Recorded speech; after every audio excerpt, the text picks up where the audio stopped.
Having a great day. How do we have no one watching, but we have 2 likes? Okay. Let me just try to start my systems while I'm here. Don't be shy. Let us know what you're wearing. What is your scent today? Where is my... Okay.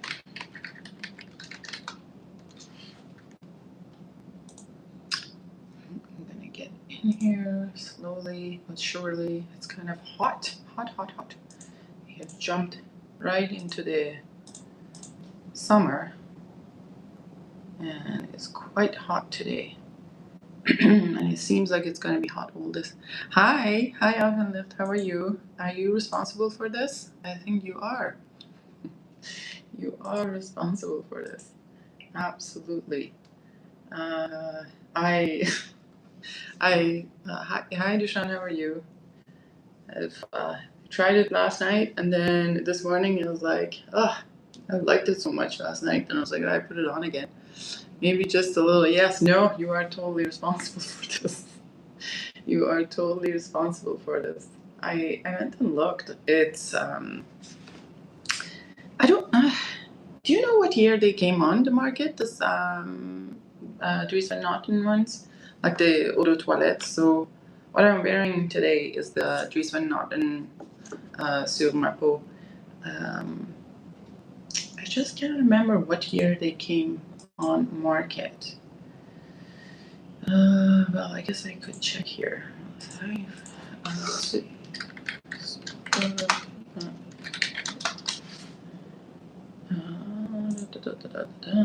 December. I think it's 2022. Okay, so I saw them.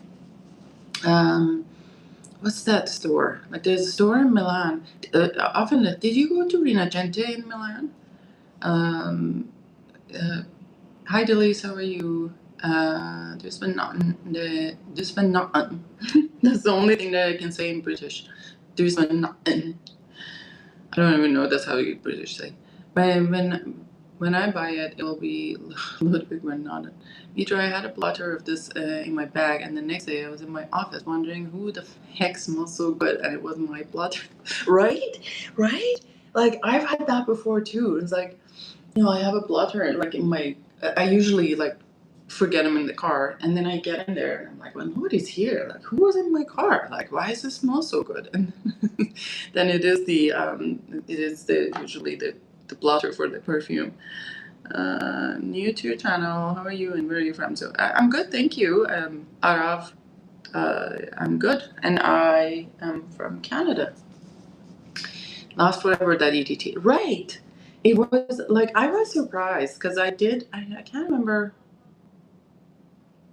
what time I put it on, but like it kind of lasted until I fell asleep later that night, and then I wasn't really expecting much for the EDT, and then I woke up this morning. It was still on my PJs, but like I had to put I had to put that I changed and showered, so I had to put on the clothes. I haven't been to Milan yet. Oh right, yeah, you weren't in Milan. You went to France. Just confusing everything because one of my colleagues who I don't really like, I don't know, in the circle of the friends is not a close friend that I would talk to every day or text for every day for no reason, just to say how are you. You call him acquaintance, I guess, that kind of colleague. And I knew he was going to Milan for the what was it? There was this Olympic Games, right? Like the Winter Olympics. And I couldn't hold myself, and I was like, "Can you go to Mazzolari store and get me Taint and Age?" And he's like, "I have never perfume shopped before." Like, I'll guide you through it. It's very nice, actually. So Rinascente is a kind of the chain luxury store there's one in Rome and there's one in Milan, and I think most bigger cities have a Rinascente. And nice, a nice Arab. So and Rinascente on the weekends, if you're going to Milan or Italy or Rome or anywhere in Italy, like on the weekends they usually have for the card owners there's a Rinascente card that you can sign up for free. You get 10 to 20% off on things. So 10% usually on the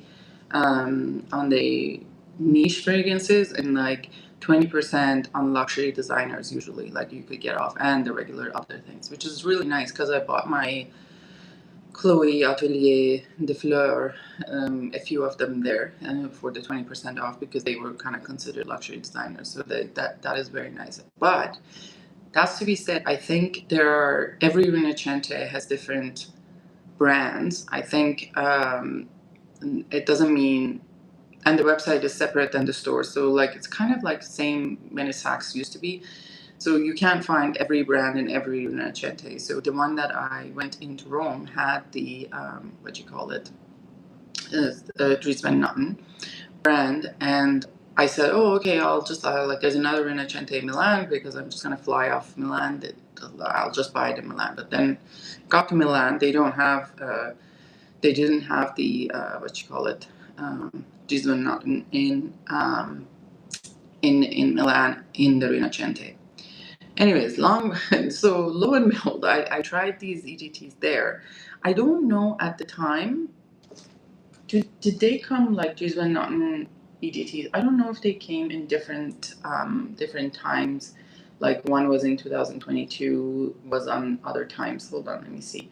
Because I know I tried Sumapo there and it was really nice, but it was one of those it is a scent profile that when you're in the perfume store and you're like, you have like 500 like other perfumes you're spraying, you're not gonna really get the depth of this because it smells 2022 were all about. Okay, so I guess I can't remember. I don't know if I tried the other ones. There was the other ones under. I don't know if I tried the moss one and the other one. Just the other one I can. Orange smoke. Anywho, so and I walked out, but it kind of stayed with me. And I was like after as often this says, because I was looking at my the blotters that I taken with me, and I was like, oh, this smelled good. Then I went to Milan, and I don't think did I buy mine from Milan? Can't remember. I might have bought it in the Mazzolari store. So if you're in Milan, Mazzolari store has Dries Van Noten, and they have all the full range and the the other, what do you call it, the EDTs as well. So I might have gone there, or I don't know, maybe when I was back on sale from Holton Renfrew, because now Holton Renfrew has a Sumapo.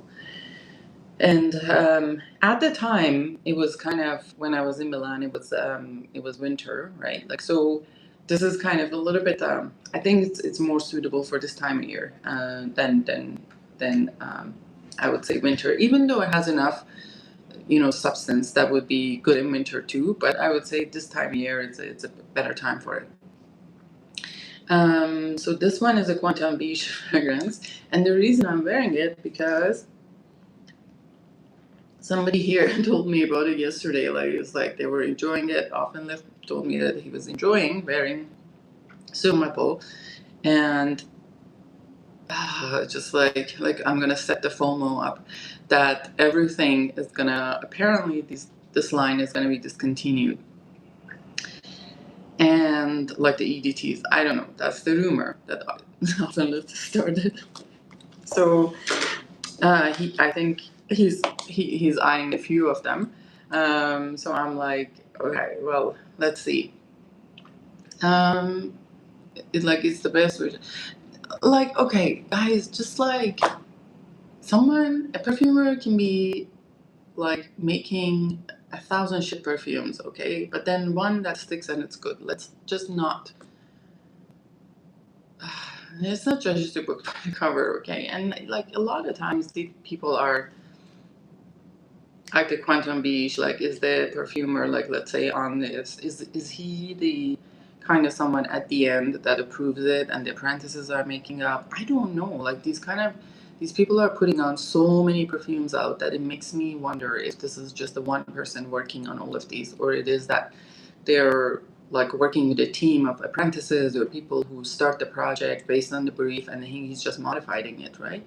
So again, I would not, in my life, I've always been with this idea that, you know, I'm not gonna poo-poo something just because of my own concept of something, right? So if I don't want to try it, that's fine, but I'm not going to say, I don't like it just because before I have tried. And that's been something that I've tried to teach my kids. You can't say I don't like a food if you haven't tried it. Like, how do you know, right? So again, it's the same thing. And yeah, maybe looking at the profile, you may think that this might not be something for you, but I wouldn't give just the harsh opinions just based on who's the perfumer. In fact, there's a lot from Quantum Peach that I like, and they have their own purpose. Not everything has to be like a killer of like all sort of notes and resonance and gooey ooey or like so elegant and complicated. Some things need to be simple, and this is one of those ones that is simple but beautiful. So again, that's my long line of being a mom. I got some Tilia from it. I think Tilia is a little too sweet, no? Like, I feel like, I don't know. Maybe, you know what? I'm gonna have to give Tilia another try, just for my own sake. Anyways, so like with this one is the top notes are bergamot, mandarin orange, vetiver, orange blossom, vanilla, and tonka bean. Now, interestingly, like I didn't think about this as. Do you get anything like, I feel like this is like all these notes, I do smell most of them, but I also get like some, I don't know, I feel like there's a grain of salt somewhere on it that makes the top notes pop. You know how like when you add like a dash of salt to bergamot or like to lime or something, how it makes it pop? Like it's not like adding a lot of, let's say, not too much, just a dash, right? Maybe it is cumin, I don't know, but there's this kind of dash of something that makes these things pop, and it actually makes it like a juicy or refreshing in some way, and I don't know what that is. Like, hold on, let me see. Do we have the notes from the official website? I'm not gonna go by. Okay, let's see.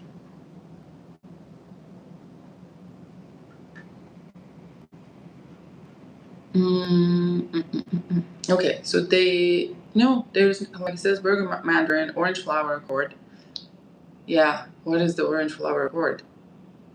Right, vetiver, vanilla bean accord, tonka beans.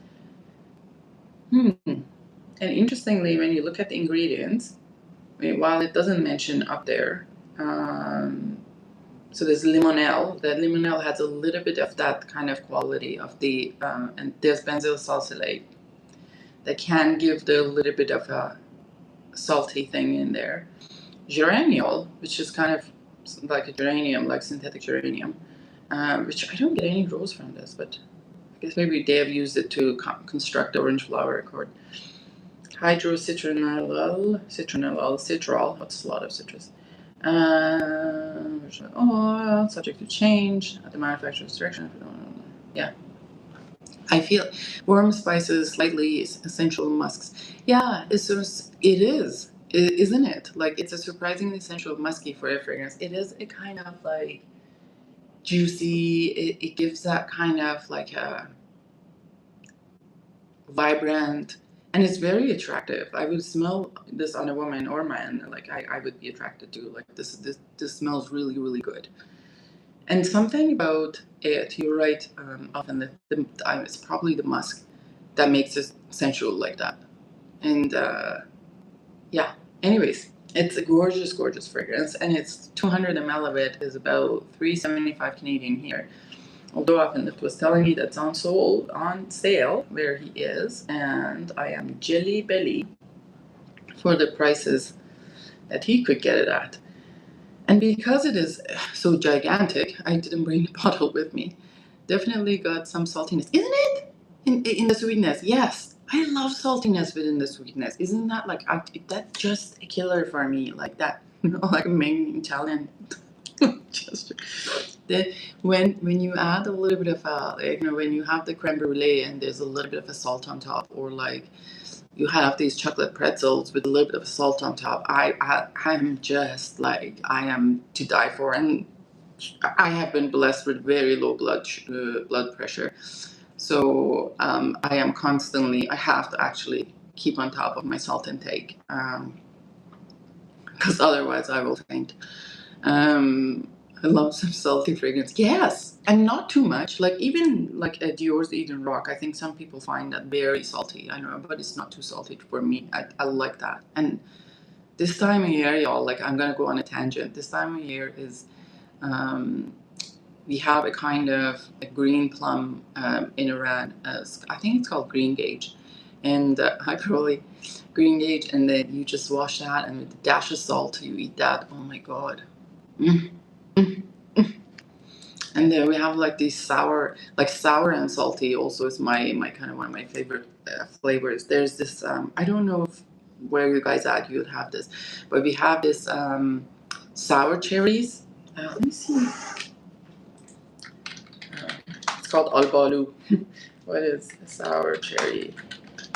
Not sour cherry. It's not a sour cherry. Well, like I've had sour cherries here, but they don't taste like the sour cherry of Iran. In English, they're like they're the size of a blueberry generally. Like they're not that big. Like a big blueberry, and yeah, it's translated to sour cherry, but they're not really that, like, and really, really sour. And that with dash of salt. Oh, and they have some sweetness into them too, like it's something else. There are these preserved sour salted plums in China. Oh, really? Interesting, because I think like most of the countries that I've seen eat that one that it's called green gauge. I think it is called green gauge. Hold on, green gauge. The one that I'm talking about. Yeah, it's some sort of a... Okay. Yeah, so it's in green gauge, a group of cultivars of common Middle Eastern plum. Yeah, green gauges are in temperate areas. Yes, this is what it is, and we do eat them. So green gauge is green when it comes in part in the sort of kind of a plum, and it's green when it's small, and we just pick them when they are like that. But if you let it ripen, it will become yellow in the color and a lot more juicier, and that we use in different things, like we use that in a soup or things like that. Oh God. I'm swallowing my saliva. It's so good.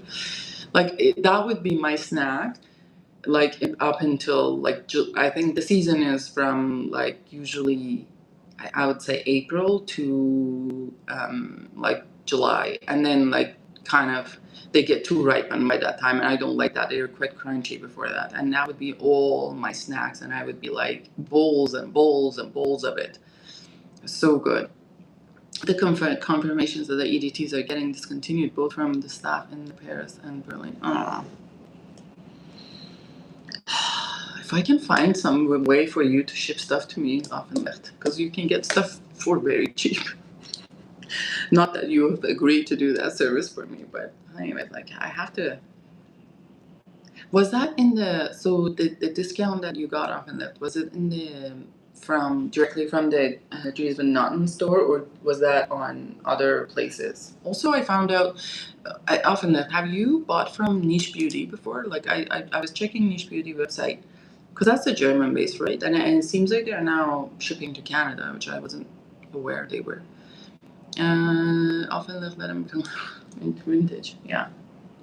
And it's like I like when the fragrance comes in 200 ml, because I don't need a refill of that. I don't need a what do you call it? I don't need a backup of that. In Cadeway department store, please counter. Oh, okay. Niche Beauty is legit, but maybe slow to ship. Yeah, I thought so. But that's fine. I mean, it's not like there's no urgency and things. And their prices weren't that cheap, anyways. especially considering that probably I'll pay a lot of taxes and duties.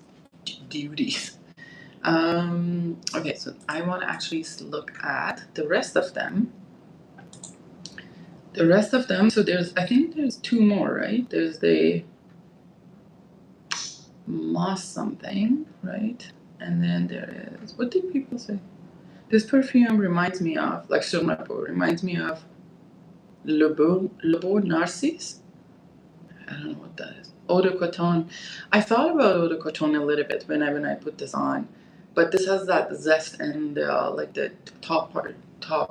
Like Eau de Coton has a musk part, that's a sensual part that's kind of sharing with this, but it's not like exactly like this.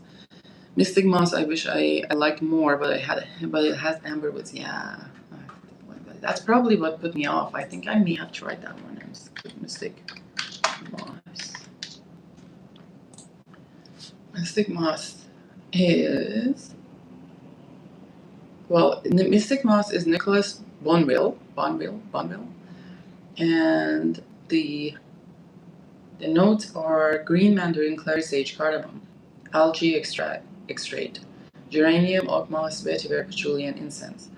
Doesn't really mention amberwood, but who knows? Like, it's probably lurking somewhere. Like, it wouldn't surprise me if it wasn't here. What do the reviews say?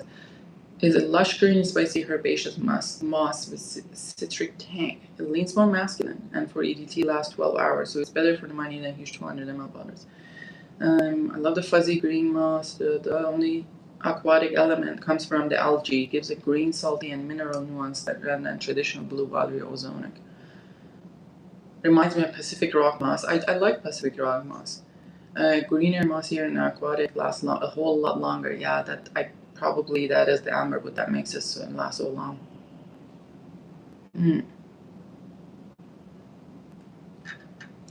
And what is the other one? Hold on.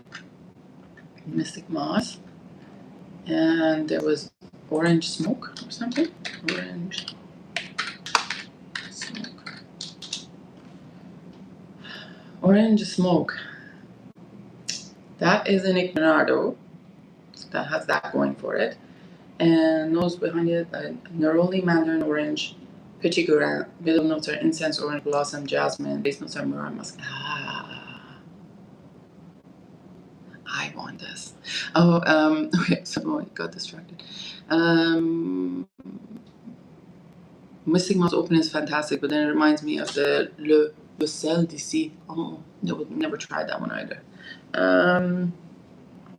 Orange Smoke is good, but performance is lower, and some days it's a bit too sour. Oh, I love sour.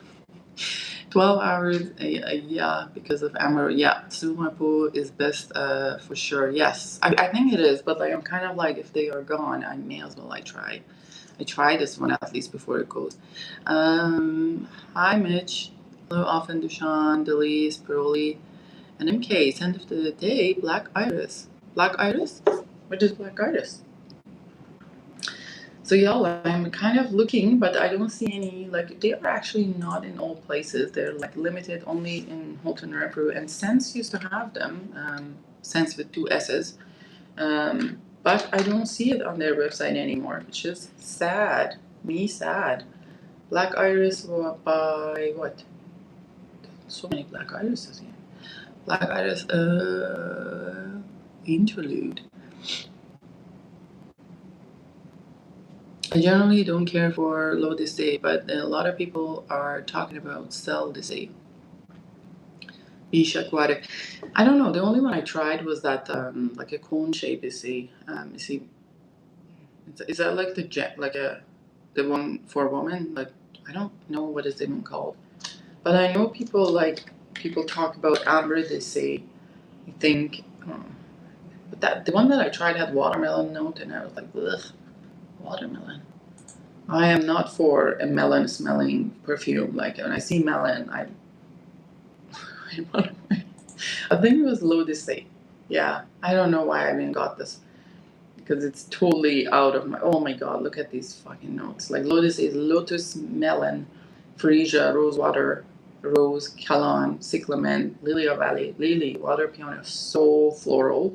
Has tuberose and melon, like exotic woods, probably some amberwood, osmanthus, cedar, sandalwood, and amber. Yeah, I don't know why. What was I thinking? Oh, this is for women.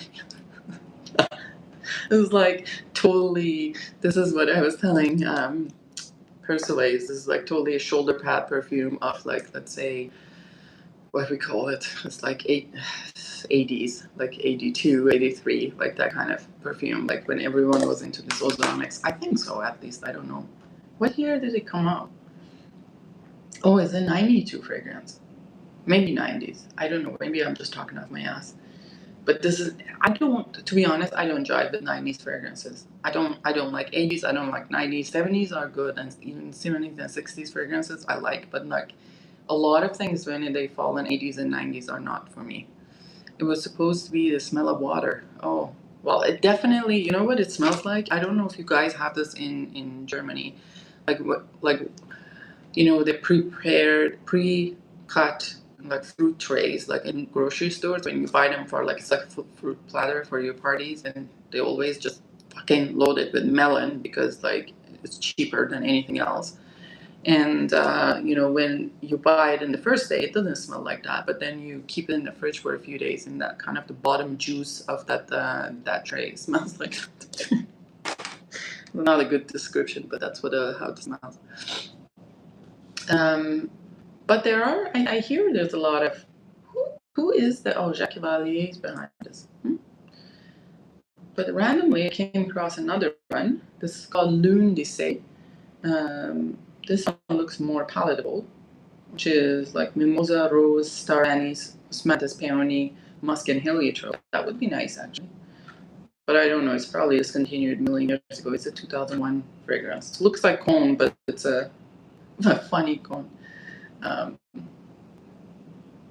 It looks like, I don't know if you guys ever watched that show, the reality TV show, what's it called? Too Hot to Handle. That there's a cone that talks to the participant. Mitra, you should look into Drop d'Issée. I know, I keep hearing about Drop d'Issée, but like, I'm kind of like, my experience with L'Eau d'Issée, like totally is like now talking over back on my own, what I was saying earlier. Ooh, that looks good. Drop d'Issée. That looks like totally my almond, damask rose, lilac, ooh, solar notes, jasmine, star anise, orange blossom, musk, vanilla, amber oxide, a cedar. Let me take a note. Let me take a note. This is Drop d'Issée. And the bottle is so cute. Is that discontinued or is it still going on? That's my fucking luck. Eau de Parfum Fresh is a watery lilac.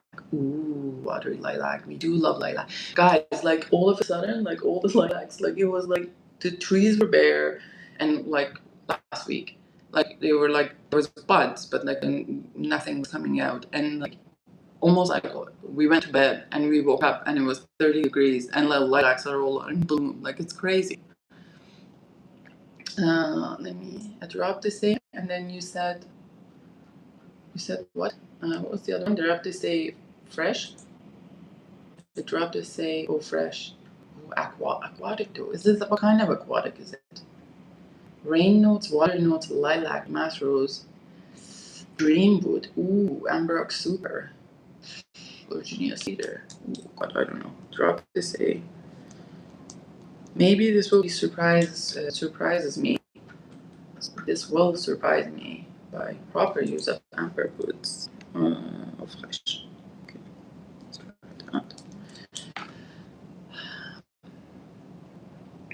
Amber ox super is just, oh, so what is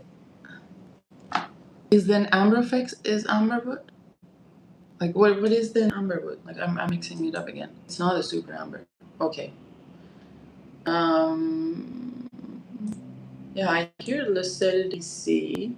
I don't know how you say it even right. Le Sel d'Issée was a 2025. Oh, really? That's new. Eau de Parfum. It's a Quantum Beach too. And that's salt, seaweed, incense, cedar, and amber. So this is that for guys that have tried this, is it like leaning too masculine for me? I don't know. As you know, I'm not. It's not the Super Amber Fix is also Amber Accent. Amberosinide, yes. Amber Star, Amber Extreme are those. Oh, those are horrible. Okay, Amberosinide, Amber Star, Amber Extreme. Now, ask me tomorrow, I won't know. I don't know how you guys remember these names. I'm so bad. I mix everything. Cell DC looks good. Have you tried it often? Cell DC? Cell DC is probably too masculine for you. Oh, very salty. Oh, mineralic. But looks like it would be sexy on a man. What else? Where is the Amber Stay? I see Amber Stay. And listen. I know I have a friend who's obsessed with Amber Stay. Or let's see, Miyake.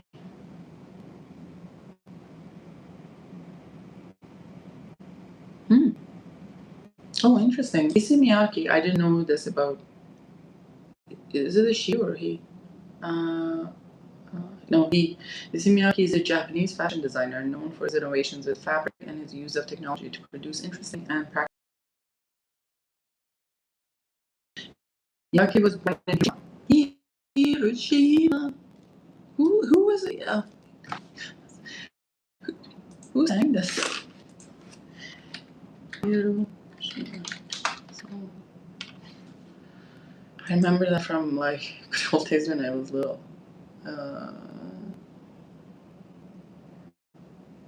Right. Wishful Thinking. Hiroshima is a British pop group. Wishful Thinking was founded in 1965. Oh wow! I don't want to get dinged by YouTube, but I just wanted to see if I can play like here for a little bit of it here.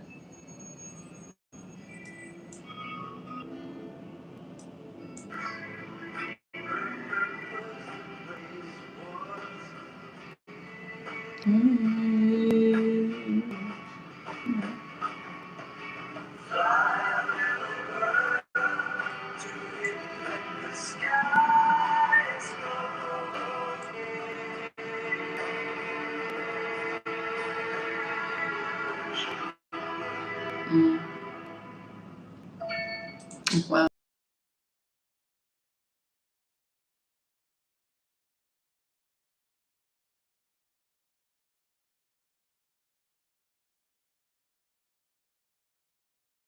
In 1938, was a witness and survivor of the atomic bombing of the city during World War II. After studying graphic design at Tama Art University in Tokyo, Miyake worked for some of the most famous couturier in 1960s. A move to Paris led her work for Guy Laroque and Givenchy. Tokyo in 1970 founded the Miyake Design Studio, began producing women's fashion. Worked in garment. He retired from design in 1997, oversees the line of production, fashions, and perfumes, reflect a sense of humor, and makes some multilingual puns. Oh, interesting.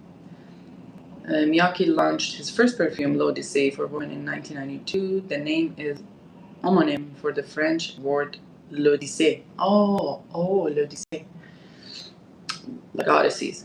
Ascent by Issey Miyake, launched in 2009, could be read as Ascent. Right? Issey Miyake also maintains a store in Japan called L-Tub Pet Bottle, which sells his entire line. Issey Miyake fragrances are offered in conjunction with Beauté Prestige International, a division of Shiseido. And there are 120 perfumes, the newest one in 2026, the oldest one in 1992. And they have some famous people, including Jacques Cavalier, Olivier Crest, Alberto Morillas, Marie Salomon, Christophe Regnault, I don't know these guys, Fabrice Florent, Sophie Labbe, Nathalie Lawson, Dominique Ropion, Fanny Ball, Quentin Biche, and Luc Dong. I don't know who that is. Very interesting. Oh, did he die? I didn't know. After like 1935, he would have been like almost 100 years old. When did he die? I didn't know that.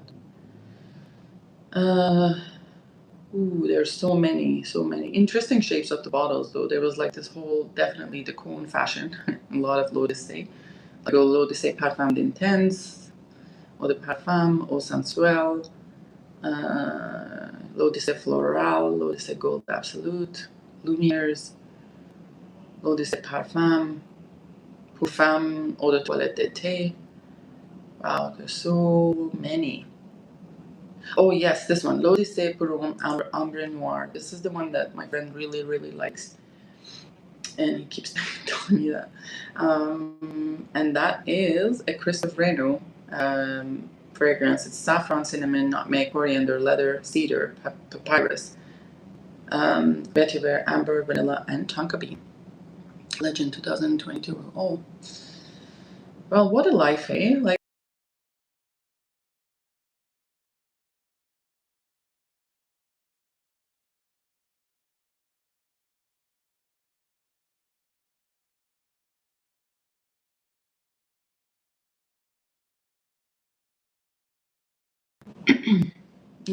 my God, frozen. But what a life! I feel like when you like imagine you launch your own. Imagine you launch your own brand, you find your way, then you make your own, like, it's just like just a dream, right? Like something, I guess, like, interesting.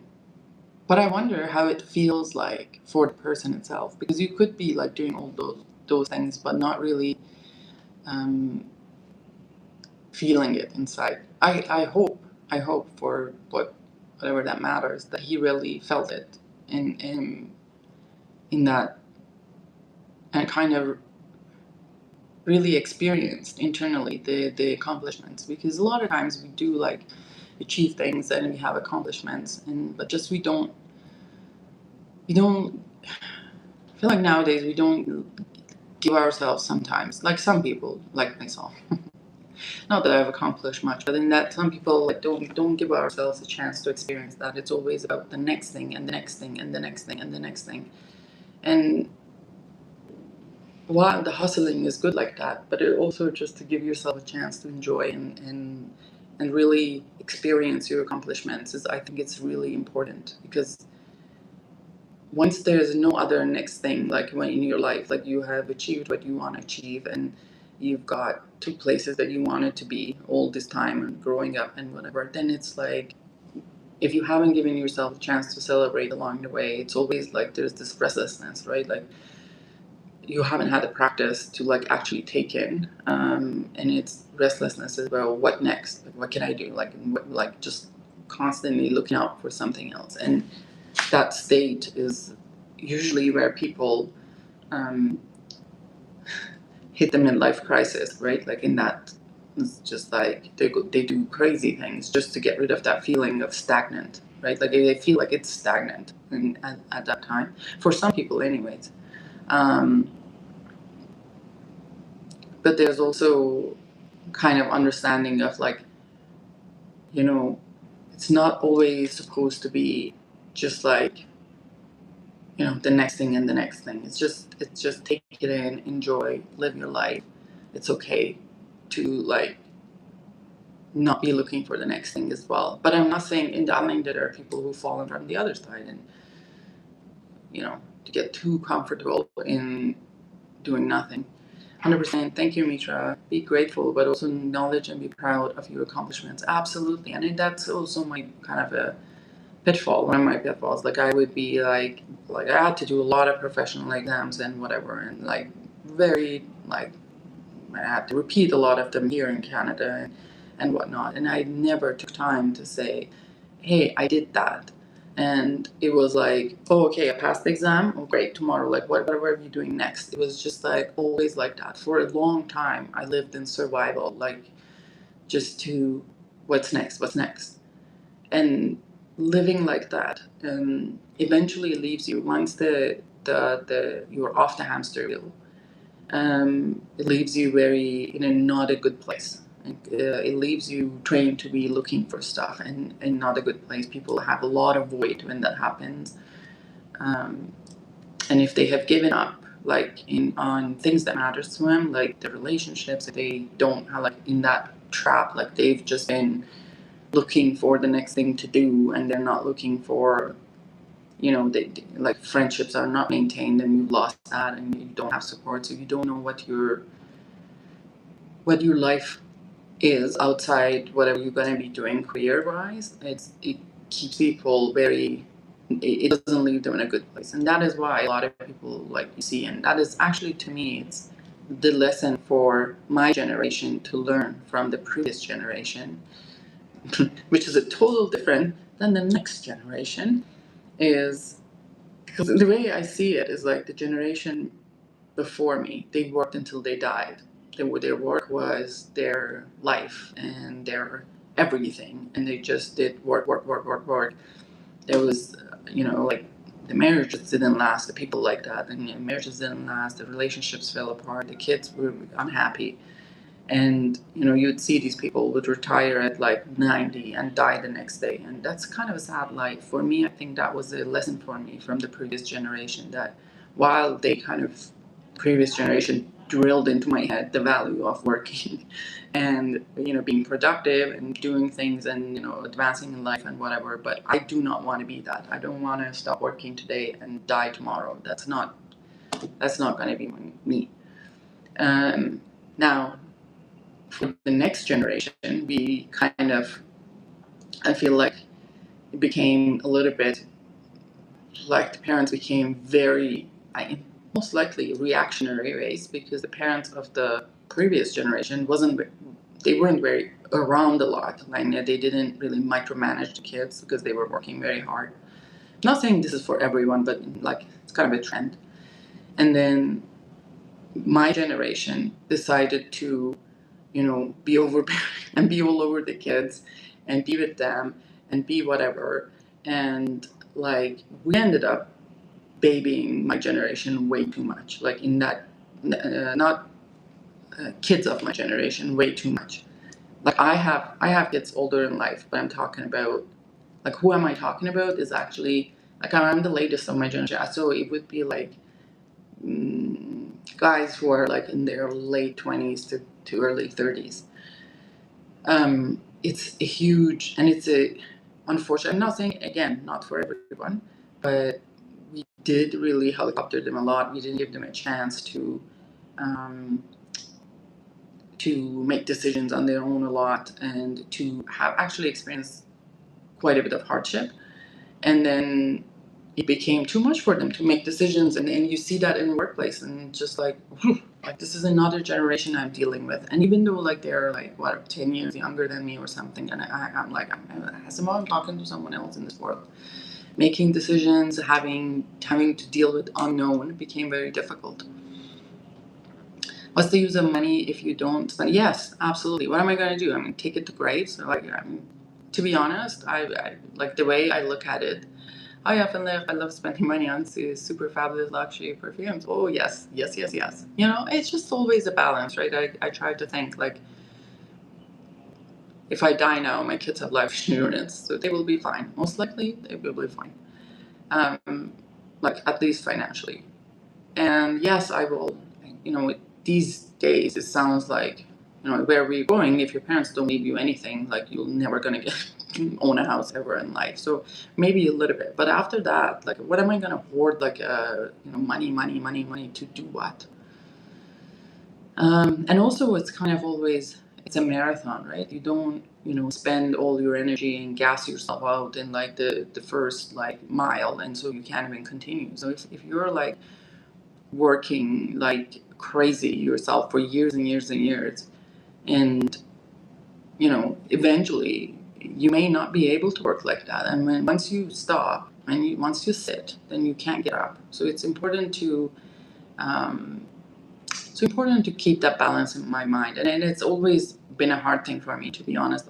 Balance in that, knowing I have a tendency to work a lot, so knowing that how much work is enough work, it's good for me. Actually, I found a job that I review works of my peers, which has been very helpful for me in that, like, I've always lived in, because in my job, I mean, we don't really see what my peers do really in real life. You're not exposed to, and you constantly think, can I be better? I can do this, I can do that. That was me anyways. And then now that I review work on my peers, and I'm like, not that bad then, you know?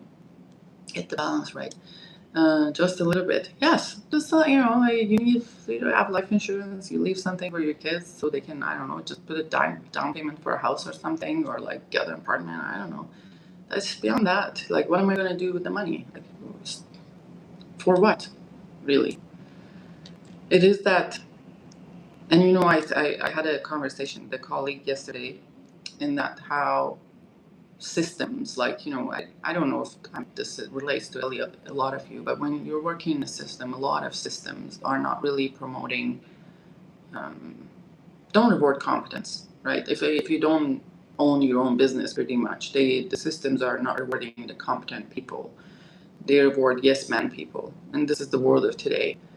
And if you see the success to getting places in the higher places in an organization generally, or big systems, you're gonna suffer if you're a person who's gonna say, the right, like me, I'm blunt. I mean, everybody knows that, but that is also my pitfall. Because I say it as it is. I don't care who you are. I would say, like, my opinion is the same on the same matter, is the same for everyone. I would tell my friend that, my colleague that, with the person I deal with at work with, that is the same thing. I don't shift. And maybe that's my mom. She would say, you will never be a good politician. And I was like, yes, Mom, I will never be a good politician, because, like, I can't.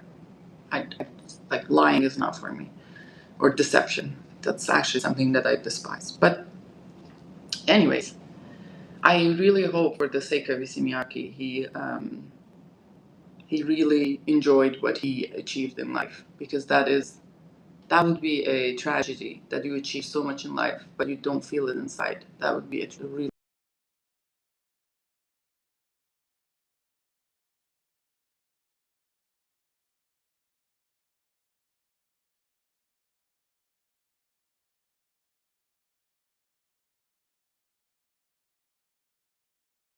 100 times. Not being able to be a good politician is basically a compliment. Yeah, I know, but not in. So, in Persian culture, you're not supposed to be so direct. You're not supposed to, especially as a woman, you're not supposed to just say it as it is, and you're not, like, firm handshakes aren't a thing for women, which I always have firm handshakes, and it kind of surprises people who have dealt with an Indian woman, like not this new generation, but like outside that. But I've never been like that, and my mom would be like, you gotta be like a politician and navigating these situations. But I would get into conflicts, and I was like, sorry. Why are we setting the bar for politicians to be liars? Any one of us could set a new precedent. Absolutely. I mean, like, the funny thing is, there are the people who, like, the politicians have, like, an agenda to lie, right? Like, there's something that they're lying for. There's a secondary gain. But there are also a lot of, like, pathological liars that lie for nothing. Like, I was like, what do you get from lying like that? Like, somebody lying about their age, like, not in the context of dating or anything. Like, they're lying about their date of birth. Like, why would you lie about that? Like, it just, I don't get it. The bar is low, can't get any lower for now. Yeah, get it. President. Yes. I mean, any of us could be a president, maybe a better one than you guys have. I know, say whatever you want. I know, call me whatever you want, but I like Carney. He's not in the news, and that's all I care about. He's like an old, boring politician his life is not in the spotlight, and he's not fucking tweeting every 3 seconds. And he doesn't engage in trolling or, like, back and forth. I love that. I love that for him. Say whatever you want about him. I am not really, like, my own political views are not had never been 100% aligned with liberals, like actually with none of them anyways. But I hated Trudeau. I hated Trudeau. But to say about anything about Carney, he's smart, makes intelligent speech. He's not a troll. All right, guys, I gotta go to work. Thanks for being here. Thanks for listening. I love you all. Like, subscribe, turn on the notification button, and I shall see you later. Bye bye.